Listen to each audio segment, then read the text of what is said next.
Hi ಎಲ್ಲರಿಗೂ ಹೇಗಿದ್ದೀರಾ? Welcome back to my YouTube channel. So ಇವತ್ತಿನ ವ್ಲಾಗು ನಾವು ಗೋವಾದಿಂದ ಬಂದು ಒಂದು ಸ್ವಲ್ಪ ದಿನ ಆದಮೇಲೆ ಇದಕ್ಕೆ ಸಡನ್ನಾಗೆ ಪ್ಲ್ಯಾನ್ ಮಾಡಿಬಿಟ್ಟು ಧರ್ಮಸ್ಥಳಕ್ಕೆ ಹೋಗೋಣ ಅಂತ ಡಿಸೈಡ್ ಮಾಡಿದ್ವಿ. ಆಲ್ರೆಡಿ ನಿಮಗೆ ತಮ್ಲೈನ್ ನೋಡಿ ಗೊತ್ತಾಗಿರುತ್ತೆ. ಬನ್ನಿ ವ್ಲಾಗ್ನ ಸ್ಟಾರ್ಟ್ ಮಾಡೋಣ. ನಾವು ಬೆಳಗ್ಗೆನೇ ಬೇಗ ಹೊರಟಿದ್ವಿ, ಅಂದರೆ ಬೇಗ ಮೀನ್ಸ್ ತುಂಬ ಅರ್ಲಿ ಅಲ್ಲ, ಒಂದು 7:30 ಹಾಗೆ ಮನೆ ಬಿಟ್ವಿ ಅನಿಸುತ್ತೆ. ಈಗ ನಾವು ಚಿಕ್ಕಮಂಗ್ಳೂರಲ್ಲಿರೋದಲ್ವ, ಸೊ ದಟ್ ಧರ್ಮಸ್ಥಳ ತುಂಬಾ ಹತ್ರ ಆಗುತ್ತೆ.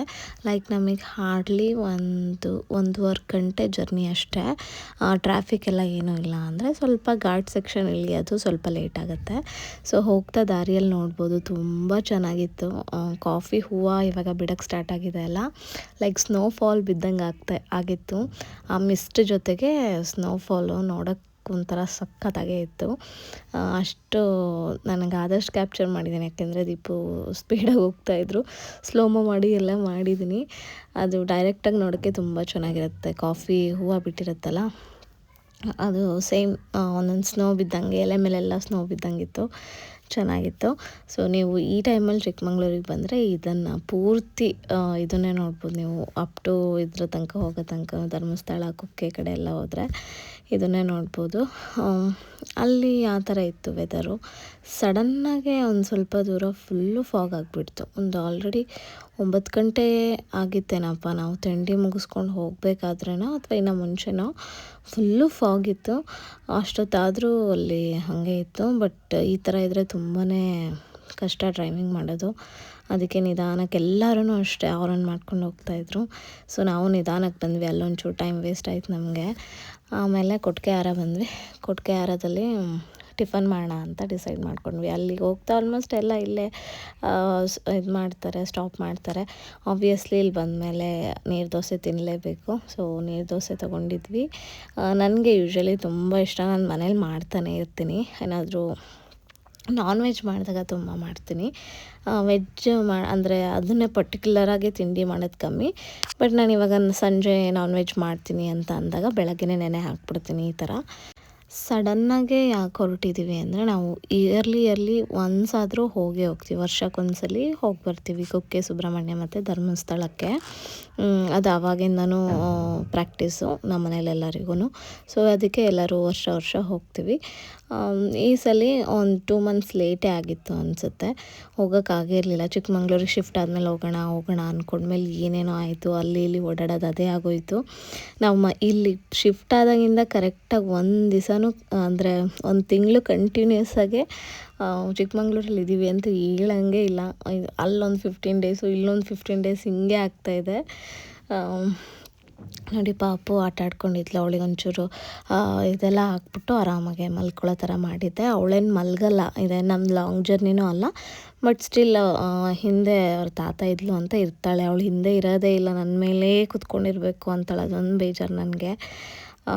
ಹೆಂಗೋ ಅದು ಇದು ಆಟ ಆಡಿಕೊಂಡು ನೋಡಿಕೊಂಡು ಸ್ವಲ್ಪ ಹೊತ್ತು ಕೂತಿದ್ಲು. ಅವಳಿಗೆ ಸ್ವಲ್ಪ ಘಾಟ್ ಸೆಕ್ಷನಲ್ಲಿ ಚೆನ್ನಾಗೇ ಇದ್ಲು. ಲಾಸ್ಟಿಗೆ ಇನ್ನೇನು ಇಳಿಬೇಕಾದ್ರೆ ಸ್ವಲ್ಪ ಕಿರಿಕಿರಿ ಮಾಡಿದ್ಲು. ನಿದ್ದೆ ಬಂದಿತ್ತು ಅಥವಾ ಅವಳಿಗೆ ಕಿವಿ ಒಂದೊಂದು ಸಲ ಬ್ಲಾಕ್ ಆಗುತ್ತೆ ನೋಡಿ, ಆ ಥರ ಆಗಿತ್ತೋ ಏನೋ ಗೊತ್ತಿಲ್ಲ. ಬಟ್ ಸ್ವಲ್ಪ ಕಿರಿಕಿರಿ ಮಾಡಿದ್ಲು. ಇನ್ನೇನೊಂದು 5 ನಿಮಿಷ ಇದ್ದಂಗೆ. ಇಲ್ಲಾಂದರೆ ಅವಳಿಗೆ ಟ್ರಾವೆಲಿಂಗ್ ತುಂಬ ಇಷ್ಟ. ಸುಮ್ಮನೆ ಇರ್ತಾಳೆ ಆಟ ಆಡಿಕೊಂಡು, ಇಲ್ಲ ಏನಾದರೂ ಮಾಡಿಕೊಂಡು ನೋಡಿಕೊಂಡು, ಫೋನ್ ನೋಡಿಕೊಂಡು, ಇಲ್ಲ ಆಟ ಆಡಿಕೊಂಡು ತಿಂದ್ಕೊಂಡು ಆ ಥರ ಎಂಜಾಯ್ ಮಾಡ್ತಾಳೆ. ನಾವು ಆಲ್ಮೋಸ್ಟ್ ರೀಚ್ ಆಗೋಷ್ಟೊತ್ತಿಗೆ ಒಂದು 10 o'clock ಆಗಿತ್ತು, 10:30 ಏನೋ ಆಗಿತ್ತು. ಯಾಕೆಂದರೆ ನಾವು ಒಂದು ಕಡೆ ಸ್ಟಾಪ್ ತೊಗೊಂಡ್ವಿ, ಇನ್ನೊಂದು ಕಡೆ ಸ್ಟಾಪ್ ತೊಗೊಂಡ್ವಿ. ಸೊ ದಟ್ ಬಂದ್ವಿ. ಒಂದು 2 ಅವರ್ಸಲ್ಲೆಲ್ಲ ಬಂದುಬಿಟ್ವಿ. ಆಮೇಲೆ ಬಂದಾಗ ಸ್ವಲ್ಪ ರಶ್ ಇರ್ಬೋದು ಅಂದ್ಕೊಂಡ್ವಿ. ನಾವು ಯಾವಾಗಲೂ ಪ್ರಿಫರ್ ಮಾಡೋದು ಅದಕ್ಕೆ ವೀಕೆಂಡ್ಸೇ ಹೋಗೋದು ನಾವು. ವೀಕೆಂಡ್ಸ್ ಅಲ್ಲ, ವೀಕ್ ಡೇಸ್ ಹೋಗೋದು. ಆ ದೇವಸ್ಥಾನಗಳಿಗೆ ನಾವು ವೀಕೆಂಡ್ಸ್ ಹೋಗೋದೇ ಇಲ್ಲ.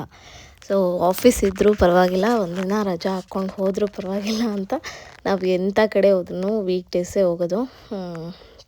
ಈ ಥರ ದೇವಸ್ಥಾನ ಅಂತೆಲ್ಲ ಆಗಿದ್ರೆ ಪಾಪುಗೆ ಸ್ವಲ್ಪ ಡ್ರೆಸ್ ಎಲ್ಲ ಚೇಂಜ್ ಮಾಡಿ, ಮುಖ ಎಲ್ಲ ತೊಳೆದು ಕರ್ಕೊಂಡು ಹೋಗ್ತಾಯಿದ್ವಿ.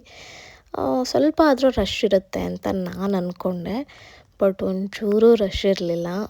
ಆಲ್ಮೋಸ್ಟ್ ನಾನು, ದೀಪು, ನಮ್ಮ ಡ್ಯಾಡಿ ಮತ್ತು ಇನ್ನೊಂದು ಇಬ್ಬರು ಇದ್ದರು ಹಿಂದ್ಗಡೆ ಅಷ್ಟೇ. ಇಷ್ಟೇ ಜನ ಹೋಗಿದ್ದೀವಿ ಒಳಗೆ. ಹೋದ್ವಿ. ಎರಡೆರಡು ಸತಿ ದರ್ಶನ ಮಾಡಿಬಿಟ್ಟಿದ್ದೀನಿ ನಾನಂತೂ. ನೋಡ್ಬೋದು ನೀವು, ಒಬ್ಬೊಬ್ಬರು ಇಲ್ಲ. ಈ ಥರ ಧರ್ಮಸ್ಥಳದಲ್ಲಿ ದರ್ಶನ ಆಗಿಬಿಟ್ರೆ ಎಷ್ಟು ಖುಷಿ ಆಗುತ್ತೆ ಗೊತ್ತಾ. ನಾವು ಲಾಸ್ಟ್ ಟೈಮ್ ಬಂದಾಗ ಯಪ್ಪ, ಒಂದು VIP ಟಿಕೆಟ್ ತೊಗೊಂಡು ಮೂವ್ ಆಗೋಕ್ಕೇ ನಿಮಗೆ 4-5 ಅವರ್ಸ್ ಆಗುತ್ತೆ ಕ್ಯೂಯಲ್ಲಿ ನಿಂತ್ಕೊಳ್ಳೋಕ್ಕೆ ಅಂತ ಹೇಳಿದರು. ನಾವು ಏನು ಮಾಡಿಬಿಟ್ಟಿದ್ವಿ, ವೀಕೆಂಡ್ ಇತ್ತು ಮತ್ತು ಲಾಂಗ್ ಹಾಲಿಡೇ ಇತ್ತು. ಅದಕ್ಕೋಸ್ಕರ ಆ ಟೈಮಲ್ಲಿ ತುಂಬ ಜನ ಬಂದುಬಿಟ್ಟಿದ್ದಾರೆ. ಜೊತೆಗೆ ಧರ್ಮಸ್ಥಳದಲ್ಲಿ ಏನೋ ಜಾತ್ರೆನೋ ಏನೋ ಇತ್ತಪ್ಪ. ಸೊ ಆಲ್ಮೋಸ್ಟ್ ನನ್ನ ಫ್ರೆಂಡು ಬೆಳಗಿನ ಜಾವ 5 ಗಂಟೆಗೆ ನಿಂತವನು, ಸಂಜೆ 4 ಗಂಟೆಗೆ ಅವನಿಗೆ ದರ್ಶನ ಆಗಿತ್ತಂತೆ ಅವತ್ತು. ನಾವು ಅವತ್ತು ಹೊರಗಿಂದನೇ ನಮಸ್ಕಾರ ಮಾಡಿ ತಪ್ಪು ಹಾಕ್ಬಿಟ್ಟು ಬಂದಿದ್ವಿ. ಸೊ ದಟ್ ಅವಾಗಿಂದನೂ ನಾವು ವೀಕ್ ಡೇಸಲ್ಲೇ ಬರೋಕ್ಕೆ ಪ್ರಿಫರ್ ಮಾಡ್ತೀವಿ. ಸಿಕ್ಕಾಬಟ್ಟೆ ಬಿಸಿಲಿತ್ತು, ನಾನಿಲ್ಲಿ ಓಡೋಗ್ತಾ ಇದ್ದೀನಿ ಯಾಕೆಂದರೆ ಚಪ್ಪಲಿ ಹಾಕ್ಕೊಂಡಿರಲಿಲ್ಲ, ಕಾರಲ್ಲೇ ಬಿಟ್ಟು ಬಂದಿದ್ವಿ. ಸುಡ್ತಾಯಿತ್ತು. ಅಲ್ಲಿಂದ ಮುಗಿಸಿ ಊಟ ಮುಗಿಸ್ಕೊಂಡು ನಾವು ಊಟ ಇರಲಿಲ್ಲ, ಪ್ರಸಾದ ಇಸ್ಕೊಂಡು ನಾವು ಕುಕ್ಕೆಗೆ ಬಂದ್ವಿ. ಕುಕ್ಕೆಯಲ್ಲೂ ಅಷ್ಟೇ ಬಂದಿದ ತಕ್ಷಣ ದರ್ಶನ ಆಯಿತು ಚೆನ್ನಾಗೇ. ಇಲ್ಲೂ ಅಷ್ಟೇನು ರಶ್ ಇರಲಿಲ್ಲ. ಬಟ್ ಇಲ್ಲಿ ಬೇರೆ ಬೇರೆ ಪೂಜೆ ಮಾಡ್ಸೋಕ್ಕೆ ಬರ್ತಾರಲ್ಲ, ಇವಾಗ ಸರ್ಪದೋಷ ಎಲ್ಲ ಇದ್ದರೆ ಮತ್ತು ಕೆಲವೊಂದು ಇದೆಲ್ಲ ಇರುತ್ತೆ, ಅದು ಜಾತಕದಲ್ಲಿ ಏನೇ ದೋಷ ಇದ್ದರೂ ಇಲ್ಲಿಗೆ ಬರ್ತಾರೆ ಅಂತ ಹೇಳ್ತಾರೆ. ಸೊ ದಟ್ ಬಂದಿದ್ವಿ. ನಾವು ಕೂಡ ನಮ್ಮದೇನೋ ಇದಿರಲಿಲ್ಲ, ಅದೆಲ್ಲ ದೋಷ ಇದ್ದಿದ್ದು ಜಾತಕದಲ್ಲಿ ಅದೆಲ್ಲ ಅವಾಗೇ ಮಾಡಿಸಿದ್ರು. ದೀಪು ಮದುವೆಗಿಂತ ಮುಂಚೆನೇ ಅದೆಲ್ಲ ಏನೂ ಇರಲಿಲ್ಲ ನಮ್ಮದು. ಜಸ್ಟ್ ಪ್ರತಿ ವರ್ಷ ಬಂದು ಹೋಗ್ತೀವಿ ಅಂತ ಒಂದು ಇದಷ್ಟೇ. ಮತ್ತು ನಮ್ಮದು ಒಂದು ಇವಾಗ ಒಳ್ಳೆ ಕೆಲಸ ಆಗೋದಿದೆ, ಅದಕ್ಕೋಸ್ಕರ ಮಾಡ್ಕೊಳ್ಳೋಕ್ಕಿಂತ ಮುಂಚೆ, ಕೈ ಹಾಕೋಕ್ಕಿಂತ ಮುಂಚೆ ಅಲ್ಲಿ ಹೋಗಿ ಬರೋಣ ಅನ್ನೋದು ಒಂದು ಇದಿತ್ತು ನನಗೆ. ಅದಕ್ಕೆ ಕೆಲಸ ಮಾಡೋದಕ್ಕಿಂತ ಮುಂಚೆ ಹೋಗಿ ಬಂದುಬಿಡೋಣ ಅಂತ ಹೋಗಿ ಬಂದ್ವಿ. ನೋಡಿ, ನನ್ನ ಕಾಲು ನೋವಾಗಿದೆ ಅಂತ ಹೇಳಿದ್ನಲ್ಲ ಲಾಸ್ಟ್ ಬ್ಲಾಗಲ್ಲಿ, ಸೊ ಇದು ಹಾಕ್ಕೊಂಡಿದ್ದೀನಿ. ಸರಿಯಾಗಿತ್ತು ಕಾಲು, ಬಟ್ ನಾನು ಏನು ಮಾಡಿದೆ, ನೀವು ವೀಡಿಯೋದಲ್ಲಿ ನೋಡಿದ್ರಲ್ಲ, ಓಡೋದೆ ನೋಡಿ, ಬಿಸಿಲಿದೆ ಅಂತ ಓಡೋದ್ನಲ್ಲ, ಆವಾಗ ಕರೆಕ್ಟಾಗಿದ್ದ ಕಾಲು ಮತ್ತೆ ಇನ್ನೂ ಜಾಸ್ತಿ ನೋವಾಗೋಯಿತು.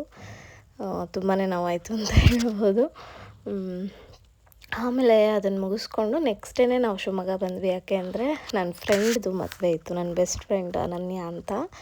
ಸೊ ಅವಳದು ಇದಿತ್ತು, ಮದುವೆ ಇತ್ತು, ಅದಕ್ಕೆ ಬಂದಿದ್ವಿ. ಸಿಕ್ಕಾಪಟ್ಟೆ ಗ್ರ್ಯಾಂಡ್ ಮದುವೆ ಅಂತಲೇ ಹೇಳ್ಬೋದು. ಇಲ್ಲಿ ಅವಳದು ಫುಡ್ಡೆಲ್ಲ ತುಂಬ ಯುನಿಕ್ಕಾಗಿ ಮಾಡಿಸಿದ್ಲು. ನನಗೆ ಅದನ್ನು ನೋಡಿ ಇಷ್ಟ ಆಯಿತು, ಅದಕ್ಕೆ ಸ್ವಲ್ಪ ಕ್ಯಾಪ್ಚರ್ ಮಾಡಿಕೊಂಡೆ. ಸೊ ಸ್ಟೇಜಿಗೆ ತುಂಬ ರಶ್ ಇತ್ತು. ನಾನು ಹೋದಾಗ ನನ್ನ ಫೋನಲ್ಲಿ ಚಾರ್ಜ್ ಇರಲಿಲ್ಲ, ಸೊ ಅದಕ್ಕೆ ಸ್ಟೇಜಲ್ಲಿ ಹೋಗಿದ್ದು ಮಾಡ್ಕೊಳ್ಲಿಲ್ಲ ನಾನು. ನೆಕ್ಸ್ಟ್ ಯಾವಾಗಾದರೂ ತೋರಿಸ್ತೀನಿ. ಸೊ ಇಲ್ಲಿ ನೋಡ್ಬೋದು ನೀವು, ಆಲ್ಮೋಸ್ಟ್ ಒಂದು 30+ ಇದಿತ್ತು. ಚಟ್ನಿ ಪುಡಿ ಥರದ್ದಾಗಿರ್ಬೋದು, ತೊಕ್ಕು ಅಂತಾರಲ್ಲ, ಆಮೇಲೆ ಆಂಧ್ರ ಸ್ಟೈಲು, ತಮಿಳ್ನಾಡು ಸ್ಟೈಲು, ಆಮೇಲೆ ಅದಕ್ಕೆ ತುಪ್ಪ, ಅನ್ನ ಬೇಕಂದರೆ ಅದಕ್ಕೆ ಹಾಕ್ಕೊಂಡು ತಿನ್ಬೋದು. ಈ ಥರ ಏನೇನೋ ಬೇರೆ ಬೇರೆ ಬೇರೆ ಇತ್ತು.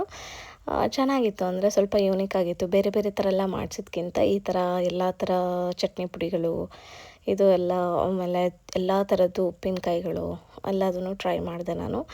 ಚೆನ್ನಾಗಿತ್ತು. ಸೊ ಪಾಪುಗೆ ಇದೊಂದು ಆಡಿಸೋಣ ಅಂತ ಆಡಿಸ್ತಾ ಇದ್ದೀವಿ.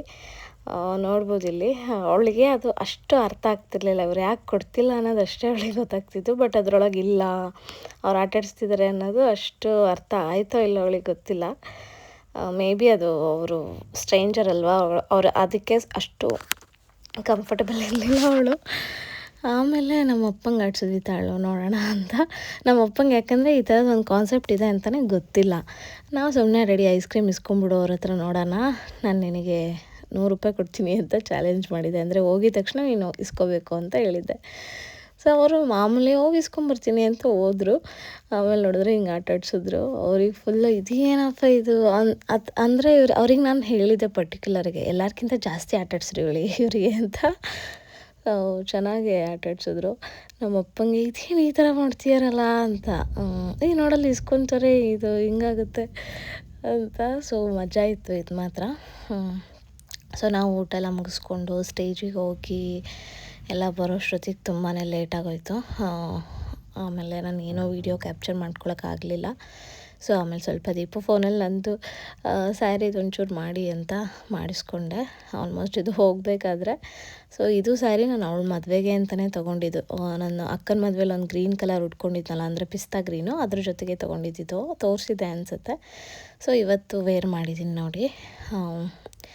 ಬ್ಲೌಸು ಮತ್ತು ಇದು ಈ ರೀತಿ ಸ್ಟಿಚ್ ಮಾಡಿಸಿದ್ದೆ. ಈ ಸೀರೆನೂ ತುಂಬ ಚೆನ್ನಾಗಿದೆ. ಮೇ ಬಿ ವೀಡಿಯೋದಲ್ಲಿ ಹೆಂಗೆ ಕಾಣಿಸೋದು ಗೊತ್ತಿಲ್ಲ. ಎದುರುಗಡೆ ತುಂಬಾ ಗ್ರ್ಯಾಂಡಾಗಿ ರಿಚ್ ಲುಕ್ ಕೊಡುತ್ತೆ ಫ್ಯಾನ್ಸಿ ಸ್ಯಾರಿ. ನೆಕ್ಸ್ಟ್ ಡೇ ನಾನು ಮುಹೂರ್ತಮ್ಗೆ ಸ್ವಲ್ಪ ಲೇಟಾಗಿ ಬಂದೆ. ಬರೋ ಪ್ಲ್ಯಾನ್ ಇರಲಿಲ್ಲ, ಬಟ್ ಬರಲೇಬೇಕಾಯ್ತು. ಆಮೇಲೆ ಇನ್ನೊಬ್ಬರು ಫ್ರೆಂಡ್ ಸಿಗ್ತೀನಿ ಅಂದರು, ಅದಕ್ಕೋಸ್ಕರ ನಾನು ಬಂದು ಊಟ ಎಲ್ಲ ಮುಗಿಸಿ ಬರೋಷ್ಟೊತ್ತಿಗೆ ಈ ಥರ ಹೂವೆಲ್ಲ ತೆಗಿತಾಯಿದ್ರು.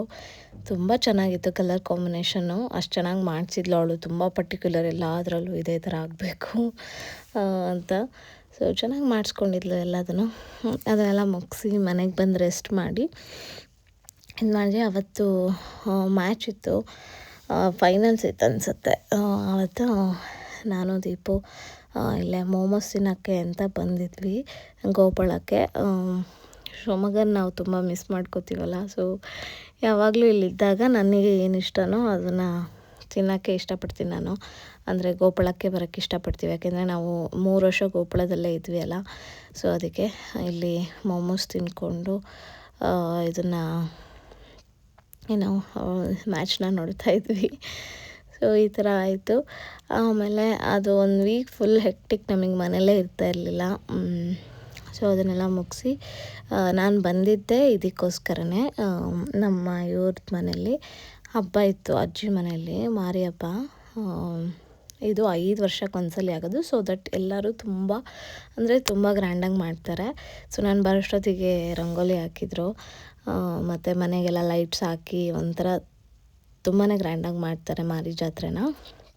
ಅಂದರೆ ಎಲ್ಲರ ಮನೆಯಲ್ಲೂ 1-2 ಕುರಿ ತಂದಿರ್ತಾರೆ, 10-15 ಕೋಳಿ ಕೊಯ್ತಾರೆ. ಸೊ ಈ ಥರ ಸಿಕ್ಕಾಪಟ್ಟೆ ಗ್ರ್ಯಾಂಡಾಗಿ ಮಾಡ್ತಾರೆ, ನೋಡ್ಬೋದು. ಮತ್ತು ನಾವು ಬೆಳಗ್ಗೆ ದಿನ ಥರ ಇದನ್ನು ಏನಾದರೂ ರಂಗೋಲಿ ಹಾಕೋದು ಅದೆಲ್ಲ ಚೆನ್ನಾಗಿರುತ್ತೆ. ನಾನು ನಮ್ಮ ಮಾಮನ ಮನೆಗೆ ಬಂದಿದ್ವಿ. ಸೊ ನಮ್ಮ ಅಜ್ಜಿಗೆ ತೋರಿಸ್ತೀನಿ ನಿಮಗೆ ಆಮೇಲೆ. ಬೆಳಗ್ಗೆ ನಾವು ಎದ್ದೇಳೋಷ್ಟೊತ್ತಿಗೆ ನಮ್ಮ ಮಾಮಿ ಮತ್ತು ನನ್ನ ತಂಗಿ ಎಲ್ಲ ಸೇರಿಬಿಟ್ಟು, ನನ್ನ ಕಸಿನ್ ಎಲ್ಲ ಸೇರಿಬಿಟ್ಟು ಇದನ್ನು ಸಗಣಿ ಸಾರಿಸಿದ್ರು.